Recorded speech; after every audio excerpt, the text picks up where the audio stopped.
Hello, my name is Dr. Shylesh Kumaran Aravindan and I'm a paediatric anaesthetic consultant here at the Royal London. I'm going to talk to you about paediatric major hemorrhage, and I'm going to focus mainly on the practical aspects of it in terms of giving an anaesthetic, maintaining an anaesthetic and ongoing resuscitation of the patient. I'd like to give thanks to the North East London and Essex Trauma Network for giving me access to their materials with which I could build this lecture. Now, as anaesthetist and intensivist, not only in the UK, not only in Ukraine, but across the world, we use the ABC schematic to assess patients, so airway, breathing, circulation. The difference in trauma, particularly in the UK, is that we now see it as CABC. And the first C is focused on control of hemorrhage. Now, practically, this is usually done by the emergency doctor or the surgeon, and this can be done either via tourniquet, physically pressing on a bleeding wound if you can see it, or potentially a trauma laparotomy and clamping of the aorta, or potentially even a thoracotomy and occluding the bleeding point. There may be some other techniques that can be used, such as inflation of a catheter within the femoral artery, particularly for pelvic fractures, but these are all things that are dependent on the injury themselves. From an anaesthetic point of view, we still focus on airway, breathing, circulation. Now, as I'm sure you know, an anaesthetic for a bleeding patient needs to be cardiostable. So the protocol we use here at the Royal London is fentanyl, 1 to 3 mites per kilo, ketamine 1 to 2 milligrams per kilo, and the muscle relaxant is rocuronium 1 milligrams per kilogram.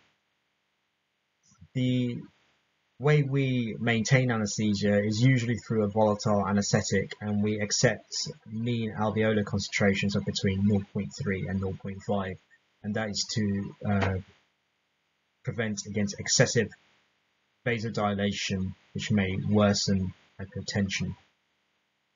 What we would advocate is try and resuscitate with blood products either prior to inducing a patient or even whilst you're inducing a patient.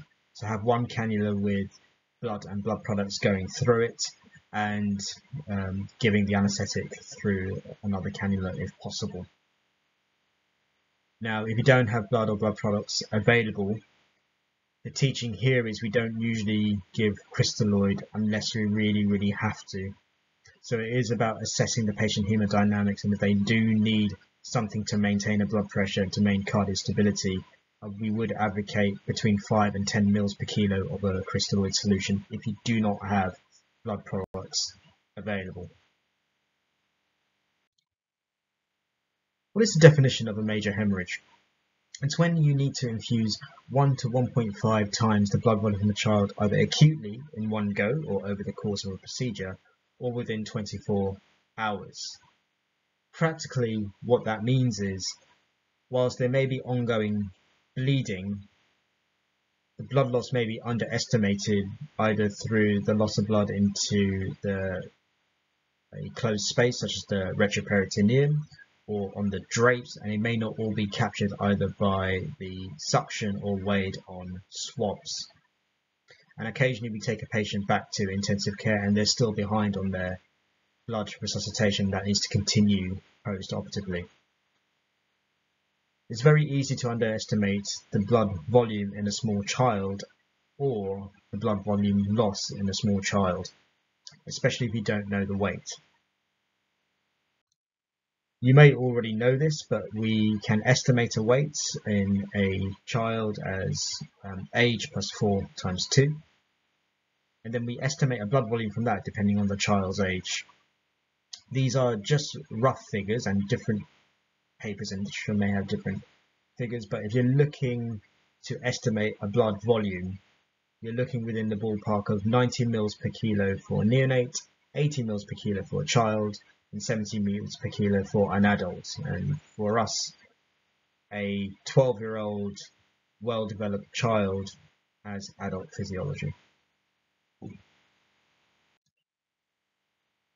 So what are the injuries that are likely to lead to major hemorrhage? So there's some very obvious ones, such as chest with the mediastinum, the great vessels, the heart.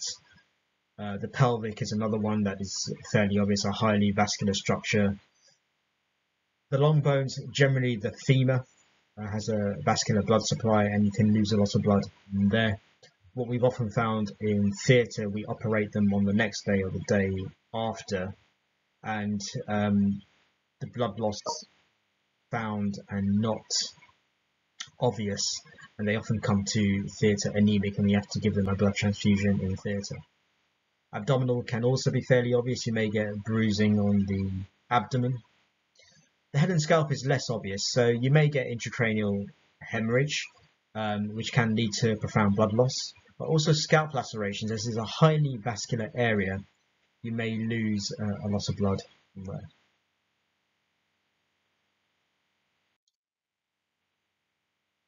So what are the principles of management, particularly in theatre? Permissive hypotension may be required, and I'll explain a little bit more about what parameters you need in a second. You want to avoid what we call the triad of trauma mortality, and that is avoiding acidosis, hypothermia, and rigidly correcting coagulopathy. You also want to correct electrolyte disturbance, and I'll explain why they occur as we go through the presentation. So what do we mean by permissive hypotension? The idea is just to reduce blood in the surgeon's field, so then to find the bleeding point and address it. What it means practically for us is maintaining the patient's blood pressure just below their age-appropriate systolic blood pressure. I've got a table here which has estimated values of normal systolic blood pressure in the various age groups. In terms of how you do this, if they're actively bleeding, it means judicious blood volume resuscitation. And I'll give you some values in the next slides. How low do you go though? In the literature, there's very little published about what is acceptable safe hypotension for a paediatric patient. If we extrapolate from adults, we're looking at less than 10% variation below the normal systolic pressure.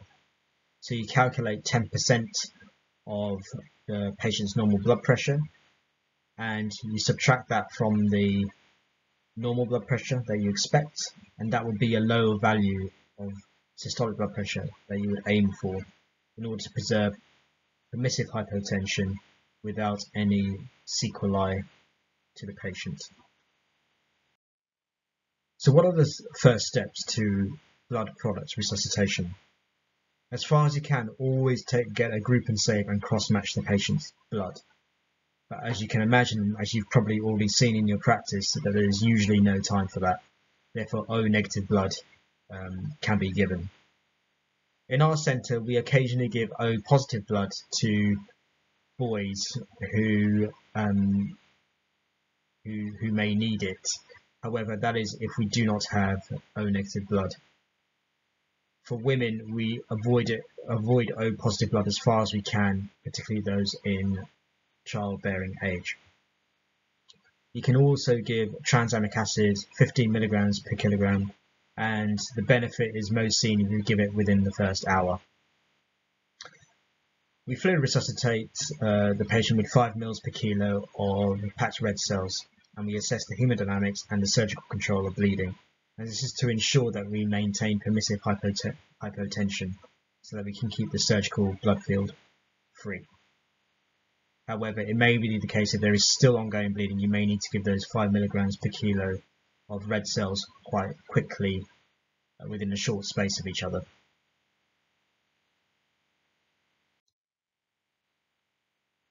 Once you've started to give your blood, you will need to start to give other products such as fresh frozen plasma in 5 ml per kilo aliquots, cryoprecipitate 10 ml per kilo, and then after every 30 ml per kilo of packed red cells, you give a pool of platelets. Now, the reason for this is when you're giving lots and lots of packed red cells, they are at increased risk of coagulopathy. This is due to the preservatives in the red blood to keep them patent when they're in the blood fridge in the lab. As you probably know, one of the preservatives is citrate, which chelates calcium, and calcium is a key component to coagulation. If there is still ongoing bleeding and you've given fresh frozen plasma and cryoprecipitate, you can consider giving 2 milligrams per kilogram per hour of tranexamic acid. How do you give the blood? You want to give it as quickly as possible in an ongoing resuscitation situation. The simplest ways to do it is to give a pressure bag. However, if you have this piece of equipment in your centres in the Ukraine, you can also give a rapid infuser, but it's important for both the anaesthetist to be well trained, the anaesthetic juniors to be well trained in it, and if you have anaesthetic nurses or what we call operating department practitioners, they also need to be well trained in it. If I had the choice of using a pressure bag or a rapid infuser, and I had staff who are not well trained or staff who are not comfortable with it, I would always go for the pressure bag because that is what is the safest for the patient, and that is what will get the blood products in quickest for the patient. What's the aim? So we aim for hemoglobin between 70 and 90. If you have a rare case of a child with cardiac disease, you may want to aim for a higher hemoglobin. You aim for platelets greater than 100, a fibrinogen greater than 1.5 grams per litre, and a prothrombin time or international normalized ratio of less than or equal to 1.2. These patients generally will have arterial lines, and you can take these products off, or central lines that you can take these blood tests off to check. However, at the beginning of a case, I would not spend too long trying to cite an arterial line if there's ongoing hemodynamic instability and the surgeon thinks there is a bleeding point that he or she can control quickly. How would you counter hypothermia? There's a few ways you can do this. You can turn the theatre temperature up to 25 degrees. You can use fluid warming devices such as the Ranger as seen here, or you can use a hotline which is suitable for smaller children here. You can also use a forced air warmer, which is illustrated by this device here, with a tubing that goes into a special blanket which covers the child. If you do not have access to these devices, turn the theatre temperature up and use lots of warmed blankets which are repeatedly warmed throughout the case, obviously keeping the surgical access patent. As mentioned before, you need to be monitoring and correcting the electrolytes. The citrate is there in the blood fridge to prevent coagulation within the blood fridge. However, once it's transfused into the patient, the citrate will remove the calcium in the patient's body. You need to replace it. In our trust, we give 0.2 mils per kilo of 10% calcium chloride to a maximum of 10 mils, and then we reassess. It's important to reiterate this is all part of the strategy to prevent a worsening of coagulopathy in these patients. It is well described in the literature that patients who have large blood transfusions also develop hyperkalemia. In our trust, we start the treatment if the patient is hyperkalemic at greater than 7 millimoles per litre, or there are ECG changes. However, I would ask you to also consider whether the patient has had a crush injury and there is an increased risk of potassium leakage from cells which are lysing or are damaged. I'm sure you've already learnt this in your training, but the principles of management of hyperkalemia is to protect the cardiac membrane, which is giving 0.5 mils per kilo of calcium gluconate, and then promoting the shift of potassium into the intracellular space, and this is done by either insulin or salbutamol.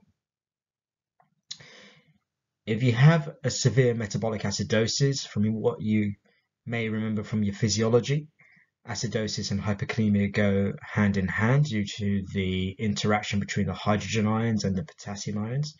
You may need to give 8.4% sodium bicarbonate to help you with the potassium management. Organisational aspects. As you can imagine, and as you've probably managed already, major hemorrhage is time-consuming and mentally consuming work. So ideally needs two anaesthetists. It can be two consultants or a consultant and a junior. The way I normally divide it is one consultant or one anaesthetist manages the anaesthetic aspect, so the analgesia, the maintenance, and one manages the resuscitation aspects, keeping an eye on the surgeon, surgical control, and administering the blood products.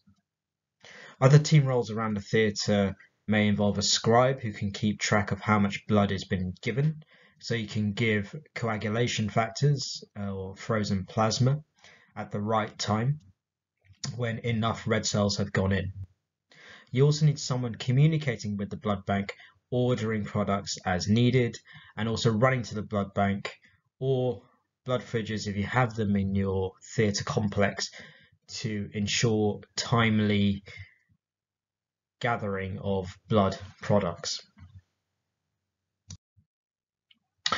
This is an example of how we set up our theatres in a code red situation, and what we do is we don't have our theatre set up like this all the time.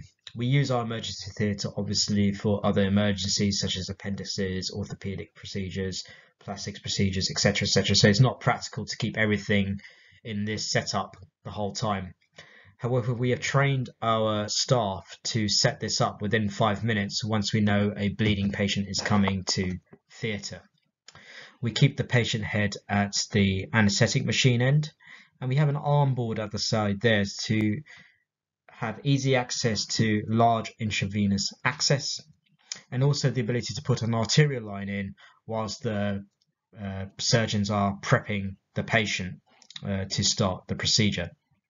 We also have an ultrasound here, so we can easily place in a central line or a trauma line, which is essentially a large cannula which goes into the great vessel in either the neck or potentially the subclavian if we have access. Usually our first choice is the neck as we are more comfortable with it. This red trolley here is what we call a code red trolley, and I'll just mention a little bit about that in the next slides. This is the code red trolley, and this is essentially a trolley that lives just outside of theatres, and it has all the equipment needed for the surgeons to perform certain procedures such as a trauma laparotomy, a trauma thoracotomy, and it's checked every day. We do have an anaesthetic version of this as well, which has all the airway equipment and the intravenous equipment, and also the giving sets for rapid infusion devices if we so need them. As I mentioned, they are checked every day so that we are fully prepared to take a bleeding patient 24/7 in a timely fashion. When all of this is going on, it can be quite difficult to keep track of progress. So in our trust, we use an acronym called BAST. The B stands for blood, so how much blood has been given, has it been ordered, do we need more? A means checking the acid-base balance through either arterial gases or venous gases, and just to assess where we are in terms of the patient's state, in terms of how much volume have they lost and what their tissues are doing. Checking on surgical progress, have they got control of the bleeding? Once they have, then you can start the return to normal physiology and can stop permissive hypotension, which is another very good reason to keep an eye on the surgeons and what they're doing. Temperature, as I said, maintaining good patient temperature is important, as it can help with coagulopathy. And I've already talked about the management and checking of the electrolytes, particularly calcium and potassium. That's all from me. I'd like to give thanks to Dr. Breda O'Neill, who is our trauma lead here at the Royal London, and again the North East London and Essex Trauma Network for giving me access to their materials to create this presentation. If you have any questions or comments, please do email me at this address. I gather that in the Ukraine there may be different resources, different bits of equipment. Therefore, I'm happy to take any tailor-made questions in order to deal with your institution's individual needs. Thank you.